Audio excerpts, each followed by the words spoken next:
Sie das auch? Die Angst vor dem rutschenden You might have experienced this before, the fear of skidding on icy roads. Well, keep calm. Panic is the worst co-driver you could have. We'd like to show you how to cope with wintry conditions. This is a position that drivers often adopt. Half reclining, they probably think it's sporty, but it's not a safe way to drive a car. Let's adjust the seat correctly. The height, first of all, as low as possible, but still high enough to get a good view of the road. Then we set the distance to the pedals so that we never have to stretch our legs. At full stretch, you can't press hard on the brakes, and in the event of a collision, it could lead to serious injuries to the hips or pelvis. And you shouldn't need to stretch your arms either. We can get the right distance to the steering wheel by adjusting the backrest and the steering column. There's a simple test for that. Place your wrist on the wheel at the 12 o'clock position, and your shoulder should still be in contact with the backrest. Now I've set the seating position right for me.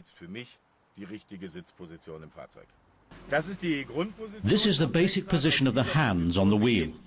Every steering movement starts from this position. I can rotate half a turn to the left or the right without taking my hands off the wheel. If I need to turn the wheel further, we start off just the same, but the lower hand lets go in good time and returns to just the same position it was in before. Then we let go with the other hand and grasp the wheel again in the right place. That allows us to turn the wheel a complete circle. And then we've reached full lock, so I don't need to take my hands off the wheel again. A double change is enough. In an emergency, you can quickly put on full opposite lock, and that way I always know where the front wheels are pointing.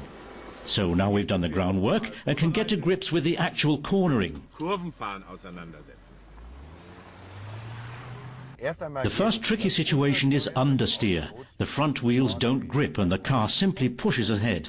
First of all, steer into the corner, and if the car starts to push, take your foot off the accelerator and ease off gently with the steering angle until the wheels grip again and you can get back on course.